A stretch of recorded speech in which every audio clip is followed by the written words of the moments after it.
Face ఇంటర్వ్యూకి స్వాగతం సుస్వాగతం. ఈరోజు మన ముందుకు assistant professor of commerce, certified financial planner and national stock exchange certified market professional Shri G Srinivasarao గారు మనతో ఉన్నారు. నమస్తే sir, thank you so much అండి. ఈరోజు మిమ్మల్ని పిలిపించినందుకు ముఖ్య కారణం ఏంటంటే, ఈ ప్రస్తుత లాక్డౌన్ నేపథ్యంలో ఇన్వెస్టర్స్ అందరూ కూడా చాలా పానిక్ సిచ్యువేషన్లో ఉన్నారు.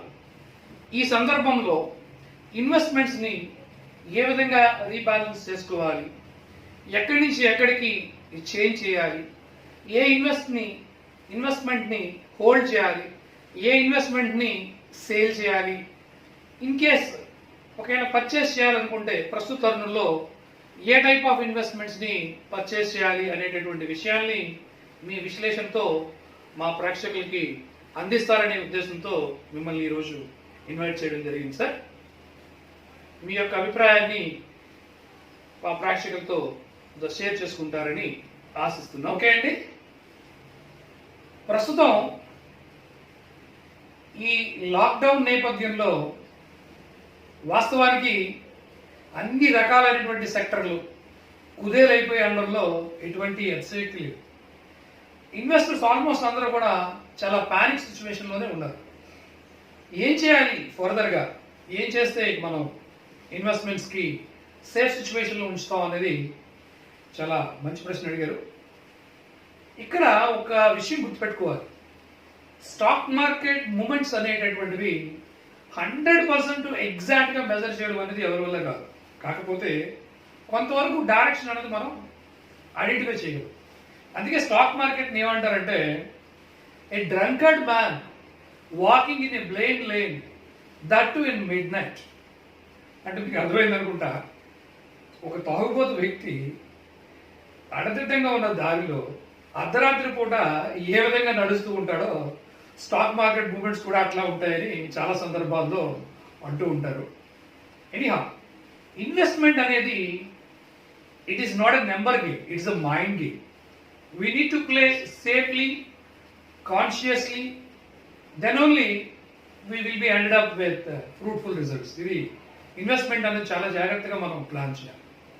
ఓకే, ఇప్పుడున్నటువంటి ఈ కరోనా క్రైసిస్ కానీ చూసినట్లయితే ఆల్మోస్ట్ ఆల్ ప్రపంచవ్యాప్తంగా ప్రొడక్షన్ అనేది చాలా ఎఫెక్ట్ అయింది, ఆగిపోవడం జరిగింది ఎక్కడికక్కడ. సో దీనివల్ల చాలా రంగాలు ప్రతికూల ప్రభావాన్ని చూస్తున్నాయి. అయినప్పటికీ కూడా ఇన్వెస్ట్మెంట్ పరంగా మనం చూసినట్లయితే ప్రస్తుత తరుణంలో మనం కొన్ని గుణపాఠాలు అయితే మనకు నేర్చుకోవాలి. ఖచ్చితంగా ప్రతి ఒక్క ఇన్వెస్టరు వారి యొక్క జీవన శైలి ఆధారంగా 3 నుంచి 6 నెలలు ఖచ్చితంగా బఫర్లో అయితే, బఫర్ అంటే రిజర్వ్గా ఉంచుకోవాల్సినటువంటి అగత్యం ఏర్పడింది. ఈ బఫర్ లిక్విడ్ ఫండ్స్లో మనం ఉంచుకోగలిగితే మనకి ఇటువంటి అవాంఛనీయ సంఘటనల నుండి బయటపడడానికి చాలా వరకు ఉపయోగపడుతుంది. ఇన్వెస్ట్మెంట్ పరంగా, ప్లానింగ్ పరంగా చెప్తే షార్ట్ టర్మ్ పాయింట్ ఆఫ్ వ్యూలో, అంటే 1 నుండి 3 సంవత్సరాల మధ్య కాలంలో మనకు ఉండేటటువంటి అవసరాలకి డెట్ ఫండ్స్లో మనం నార్మల్గా ఇన్వెస్ట్మెంట్ చేయమని చెప్తూ ఉంటాం. అలాగే దీర్ఘకాలిక అవసరాలకు సంబంధించి 3 years దాటినటువంటి అవసరాలకి మనం ఈక్విటీ ఓరియంటేషన్ చెప్తూ ఉంటాం. ఇక్కడ ప్రస్తుతం ఈక్విటీ అనేది ఆల్మోస్ట్ డ్రై సిచ్యువేషన్లో కనబడుతుంది. అయినప్పటికీ కూడా మనం కొన్ని కోర్ సెక్టార్స్ని ఎంచుకోవడం ద్వారా ప్రస్తుత మార్కెట్లో మనం సస్టైన్ అవుతూ ముందుకెళ్ళేటటువంటి అవకాశం ఉంది. ఏంటా కోర్ సెక్టర్స్ ఒకసారి చూసినట్లయితే మనం ఇక్కడ వాల్యూ కంపెనీస్ కొన్ని ఉంటాయి, హై నెట్వర్త్ వాల్యూ కంపెనీస్. ఇక్కడ ఈ చాలా తక్కువ ఫ్లక్చువేషన్స్కి లోన్ అవుతూ ఉంటాయి.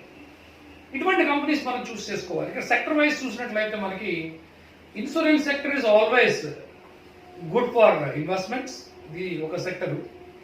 అట్లాగే ఇప్పుడున్న ప్రస్తుతం ఉండేటటువంటి ఈ ఫైనాన్షియల్ ఇష్యూ నేపథ్యంలో మేము మామూలుగా సజెస్ట్ చేసేది ఏంటంటే, the real estate is the most worthy అని చెప్తూ ఉంటాం. ఎందుకంటే రియల్ ఎస్టేట్కి అది రియల్ వాల్యూ ఉంటుంది ఎక్కువగా, నోషనల్ వాల్యూ చాలా తక్కువ ఉంటుంది. ఈ నోషనల్ వాల్యూ ఉండేటటువంటి సందర్భాల్లో స్టాక్ మార్కెట్లో డిమాండ్ అండ్ సప్లై బట్టి చాలా ఒడిదుడుకులు ఉంటూ ఉంటాయి ఎక్కువగా.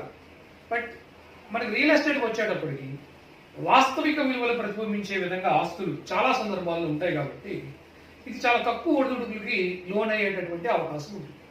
బట్ రియల్ ఎస్టేట్ అన్నది మనకి ఒక మేజర్ అవకాశంగా చెప్పొచ్చు ప్రస్తుత తరుణంలో. అలాగే మనకి ప్రిషియస్ మెటల్స్ అంటే గోల్డ్, సిల్వర్ ఇన్వెస్ట్మెంట్స్ ఇవి కూడా చాలా అద్భుతమైన అవకాశంగా మనం ప్రస్తుత తరుణంలో పరిగణించవచ్చు. ఇక్కడ గోల్డ్, సిల్వర్ మనకి ఎప్పటికైనా సరే రియల్ వర్త్ వచ్చేటటువంటి అవకాశం ఉంటుంది. ఇది రెండవ ఆప్షన్గా మనం చెప్పొచ్చు. అంటే ఇప్పుడు దాకా మనం అనుకున్నవి ఇన్సూరెన్స్ సెక్టర్, మన ఇన్వెస్ట్మెంట్ ప్యాటర్న్లో ఇన్సూరెన్స్ ఒకటి మనం తీసుకోవచ్చు. అట్లాగే gold and silver, precious metals తీసుకోవచ్చు అని చెప్పాను. రియల్ ఎస్టేట్ ఒకటి ఆలోచించవచ్చు. అలాగే వాల్యూ స్టాక్స్ ఏవైతే స్టాక్ మార్కెట్లో ఉన్నాయో ఇవి మనం కాంబినేషన్గా అంటే పోర్ట్ఫోలియో కాంబినేషన్గా పర్సంటేజ్ వైజ్ మనం వెళ్తే ఖచ్చితంగా మనకి మంచి రిజల్ట్స్ వచ్చే అవకాశం ఉంది. బట్ 6 నెలల నుంచి సంవత్సరం వరకు మనకి ఫండ్స్ లిక్విడ్ ఫండ్స్లోనే ఉంచుకోవడం బెస్ట్. 1 ఇయర్ నుంచి 3 ఇయర్స్ మధ్యలో డెట్ ఫండ్స్కి వెళ్ళండి. 3 ఇయర్స్ దాటిన తర్వాత మాత్రమే ఈక్విటీస్ గురించి ఆలోచించండి. ఆ ఈక్విటీస్ కూడా మనకి కోర్ సెక్టర్లో మన యొక్క ఇన్వెస్ట్మెంట్స్ ఉండేలాగా మనం చూసుకోవాల్సిన అవసరం ఉంది.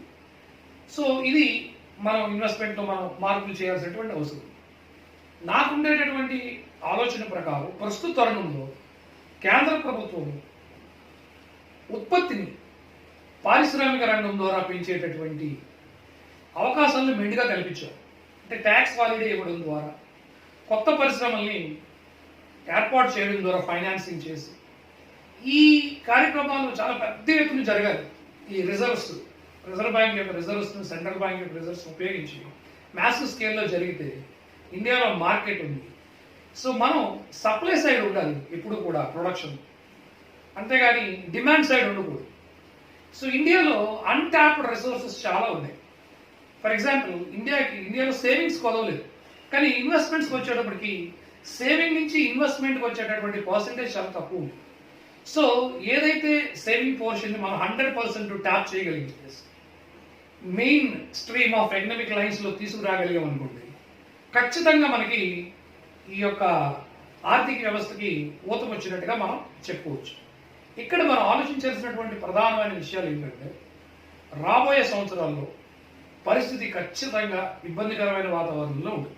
దాన్ని అధిగమించాలి అంటే నార్మల్ రేట్ ఆఫ్ గ్రోత్ కన్నా అదనపు గ్రోత్ మనం ప్రతి రంగంలో చేయగలిగినటువంటి పరిస్థితులు కల్పించాలి. అప్పుడు మాత్రమే మనం అట్లీస్ట్ 3-4 ఇయర్స్కి మనం ఈ రికవర్ అనేది అవడం జరుగుతూ ఉంటుందని నా యొక్క అభిప్రాయం. ఇంకా వేరు సూచనలు వేరు వ్యక్తులు ఇవ్వచ్చు. బట్ నా యొక్క అభిప్రాయంలో ఎక్స్పోర్ట్స్ లెవెల్స్ని పెంచాలి, ప్రొడక్షన్ లెవెల్స్ని పెంచాలి. ఈ ఎకానమీలో అన్టాప్డ్ ఏవైతే సేవింగ్స్ ఉన్నాయో ఇన్వెస్ట్మెంట్స్ వైపు తీసుకొచ్చి, సో ట్యాక్స్ని అన్నది హాలిడే ఇచ్చి ఇండస్ట్రీకి బూస్టప్ కానీ చేయగలిగితే ఖచ్చితంగా ఇండియా మన కోపపై definitely will stand, no doubt. ఇది నా యొక్క వ్యూ ప్రస్తుత తరుణంలో. Thank you so much for inviting me to your studio. Thank you so much sir, మీ విలువైనటువంటి సమయాన్ని మాకు కేటాయించినందుకు, మా ప్రేక్షకులకు మీ యొక్క సలహాలు సూచనలు అందించినందుకు. మరి యొక్క ప్రోగ్రాంతో మళ్ళీ కలుసుకుందాం. The face to face program. మీ శ్రీనివాసరావు సైనింగ్ అవుట్.